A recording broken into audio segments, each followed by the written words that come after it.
เนาะสบายดีทุกๆคนสำหรับมื้อนี้จะเป็นภาษาอังกฤษสำหรับชั้นม.3 หรือว่า M3 บทเรียนของเรามื้อนี้จะเป็น Unit 5 บทที่5เนาะแล้วก็ Lesson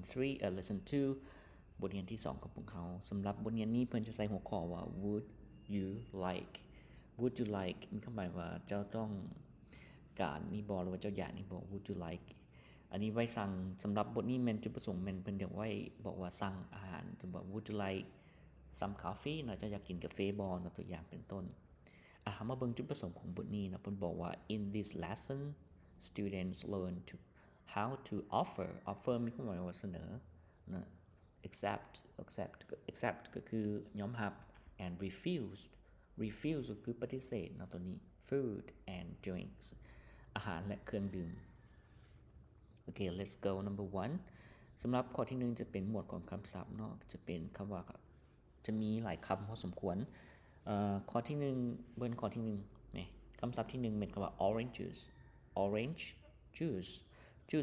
แปลว่าน้ำหมักไหม้อย่างต่างๆเนาะคำว่า orange ก็คือน้ำหมักเกี้ยง The next one is mango คือหมักม่วงง่ายๆ water จะเป็นน้ำถ้าเป็นน้ำดื่มจะเข้า drinking water หรือว่า purified water ก็คือน้ำpurified water น้ำกันหรือว่า mineral water ก็จะเป็นน้ำแห้งต่างๆthe next one is tamarind ก็คือมะขาม okay tamarind and the next one น้ำหมักม่วงเราก็ใส่คำว่า juice เข้าไปmango juice the next one ซีนงัวเนาะใส่คำว่า beef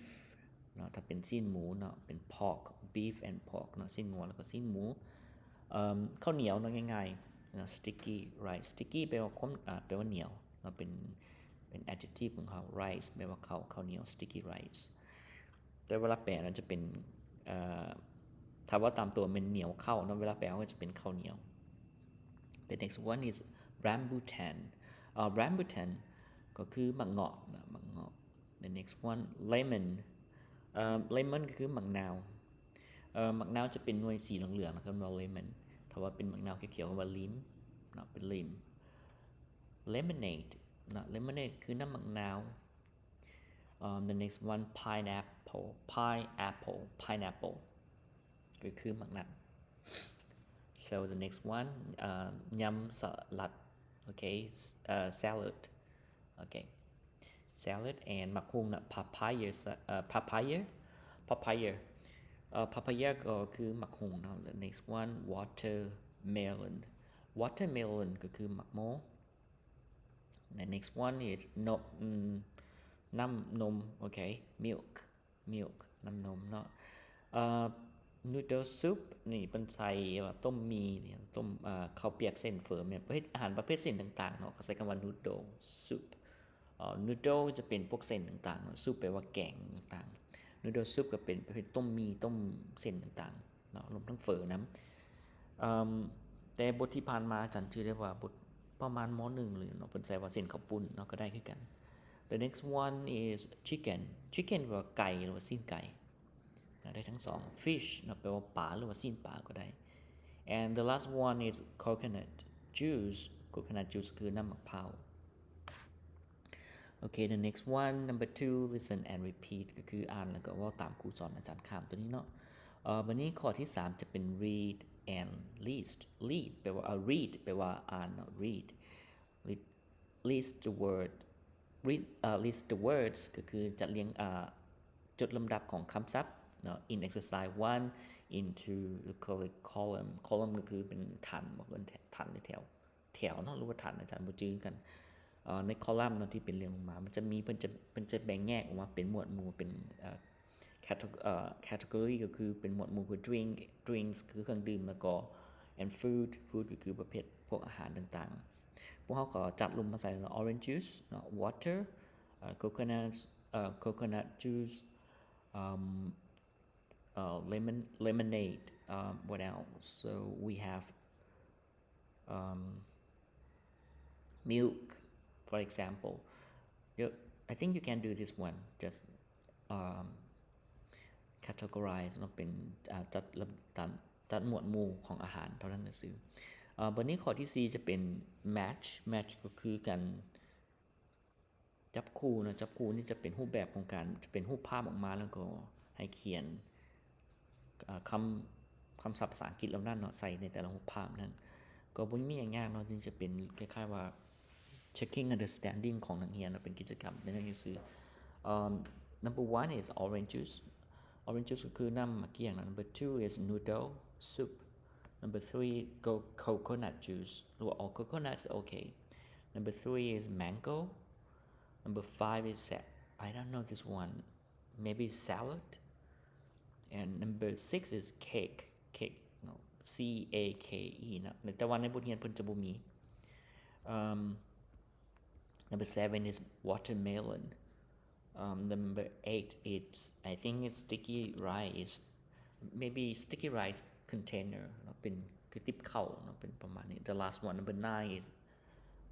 maybe fish I think or meat fish I think มันเป็นปลาแม่นบ่ Okay let's move on number 5 listen and practice เนาะฟังบทสนทนาแล้วก็การสนทนาแม่ฟังการสนทนาแล้วก็ฝึกซ้อมกันเป็นครูเนาะมาเบิ่งนำกัน at Jennifer's new house ที่เฮือนเนาะกับ at แปลว่าที่เฮือนของ Jennifer เนาะนี่ก็ใช้ว่า new home ต้องใช้ new home ไม่ new house in Jennifer new house Jennifer ว่า hi สมพร come in please สบายดีสมพรเนาะเชิญเข้ามาเนาะ come in please เชิญเข้ามาสมพรว่า thank you เนาะขอบใจ Jennifer ว่า have a seat นะ have a seat please ก็คือเชิญนั่งนะ have a seat please เชิญนั่งสมพรว่า have a seat please สมพร this is my mother สมพรนี่แม่นแม่ของข้อย mom this is สมพรmom แม่นี่แม่นสมพร he lives next door ก็คือเราอาศัยอยู่ข้างเรือนเฮานี่เนาะข้างห้องเนาะ next door ข้างห้องข้างเรือนเนาะประตูถัดไปได้บัดนี้มาเบิ่งต่อไปสมพรว่า hello mom สบายดีแม่ nice to meet you ยินดีได้ฮู้จักเนาะ nice to meet you ง่ายๆตัวนี้Margaret บอกว่า hello สมพรสบายดีสมพร nice to meet you too ยินดีได้ฮู้จักเช่นกันง่ายๆเนาะประโยคนี้ Jennifer ว่า would you like something to drink would you like something to drink ต้องการอยากดื่มหยังบ่สมพรว่า yes please ได้เลยเนาะขอบใจมีประมาณนี้Margaret ว่าโดยขอบใจ Margaret ว่าI'll get it for you เดี๋ยวMargaret ว่าเดี๋ยวค่อยจะไปเอามาให้พวกเจ้าเด้อประมาณนี้สมพรว่า how do you like your new house สมพรถามนะ how do you like your new house เจ้ามาเรือนใหม่ของเจ้าแบบใดJennifer จะบอกว่า it's very nice it's very nice มันงามหลายมันดีหลาย I love it ค่อยฮักมันหรือว่าค่อยมักมันหลาย would you like to have some music on เจ้าอยากฟังเพลงจากเพลงบ่อย่างประมาณนี้เจ้าจะเปิดเจ้าจะฟังเพลงจากเพลงบ่สมพรว่าthat's a good idea เป็นความคิดที่ดีเลยนะ that's a good idea ดีเลย Jennifer ว่าwould you like something to eat อยากกินหยังบ่สมพรเจ้าอยากกินหยังบ่แล้วสมพรว่า no thanks บ่ขอบใจก็ประมาณนี้เนาะบทสนทนา เป็นบทสนทนาการสนทนาของสมพรกับ Jennifer and the next one is number 6 read and say เนาะอ่านแล้วก็เว้า read the sentences and take turns to say true or false อ่านประโยคเหล่านี้ข้างรูปนี้เหล่านี้แล้วก็บอกว่าประโยคนี้ถูกหรือผิดเนาะ true มันถูก false มันผิด example สมพร is at Jennifer's house สมพรแม่นอยู่ในเรือนของอยู่ที่เรือนของ Jennifer แม่นบ่ true บัดนี้ข้อต่อไปเนาะ Jennifer's mother lives next door แม่ของ Jennifer แม่นอาศัยอยู่ข้างห้องหรือว่าข้างเรือนแม่นบ่อันนี้ก็ตอบว่า false เนาะเวลา false เพิ่นจะให้เหตุผลเนาะที่ถูกต้องมักเป็น Someone lives next door เอาตามบทเรื่องของเพิ่น Okay, the next number 1 Somporn's mother is Margaret false เนาะอันนี้อาจจะตอบได้ false เฉยๆก็ได้เนาะหรือว่าเนาะ Jennifer's mother is Margaret อันนี้เป็นเขียนผิดเนาะnumber 2 Jennifer would like to have a drink Jennifer อยากดื่มแม่นบ่ตัวนี้แม่น Jennifer เป็นคนถามสมพรเนาะนี่เขาตอบทั้งว่าถามว่า would like something to drink yes maybe yeah true but แต่ว่าในนี้ถ้าอยากให้บางอาจารย์จะตอบว่า false เนาะเขาก็ตอบว่าสมพร would like to have a drink อันนี้เขาก็ตอบได้คือกันแล้วก็ Jennifer ก็ได้กันแต่ว่าตามบทสนทนาเนาะทั้ง2คนก็ต้องได้ดื่มอยู่แล้วแต่ว่านี่เขาจะตอบ false เนาะบอกว่าสมพร would like to have a drink ต่อไปเนาะ number 3 Margaret has a new house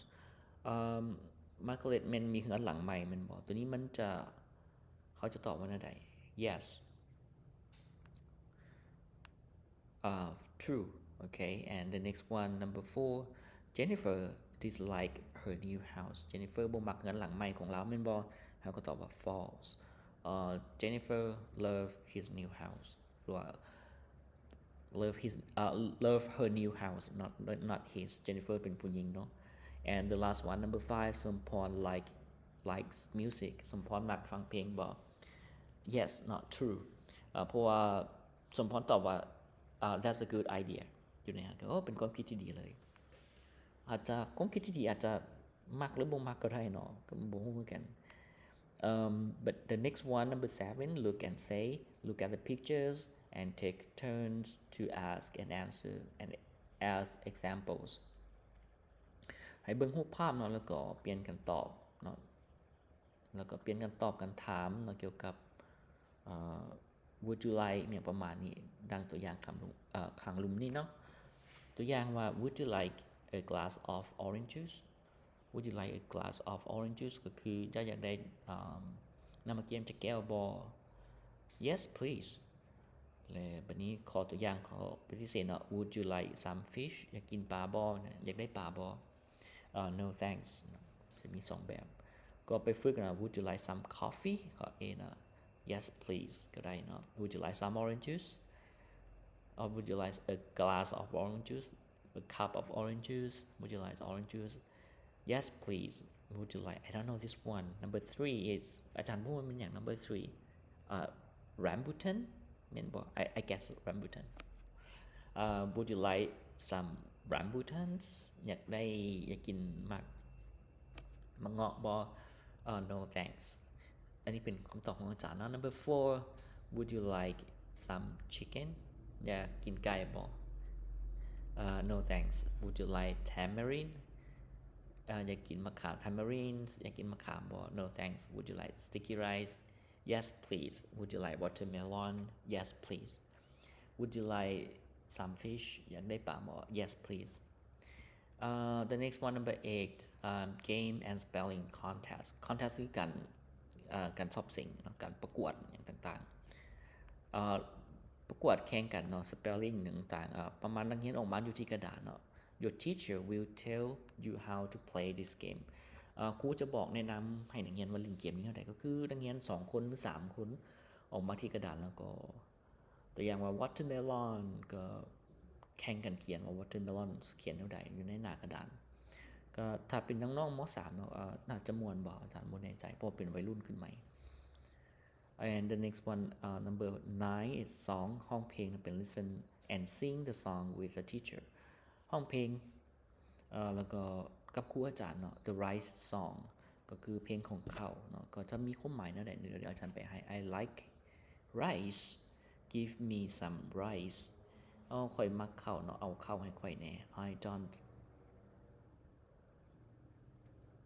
อาจารย์พูดว่าเป็นห้องเป็นอะไรเนาะอาจารย์จะแปลว่า I don't want any bread ข่อยบ่อยากได้ขนมปังอย่างเลย I like rice rice is nice แล้วข่อยมักข้าวมันงามเพิ่นว่าข้าวมันดี don't give me any bread อย่าเอาขนมปังให้ข่อยได้ no bread เนาะบ่มีข้าวประมาณนี้ don't give me any bread อย่าเข้ามาให้ any เนาะแปลว่าปฏิเสธ don't give me any bread อย่าเอาขนมปังไม่ค่อยเลย I told you twice ก็คือ2ครั้งแล้วเนาะค่อยบอกเจ้า2ครั้งแล้ว give me some rice เนาะเอาเข้ามาให้ค่อย I don't want any bread ก็ประมาณนี้เนาะก็สาวข้อนี้ก็คือสาวข้อนี้ right โอเคนั่นคือทั้งหมดของบทเรียนเฮาเนาะของสั้นม.2 ขอบใจท่านที่ติดตามฮอดนี้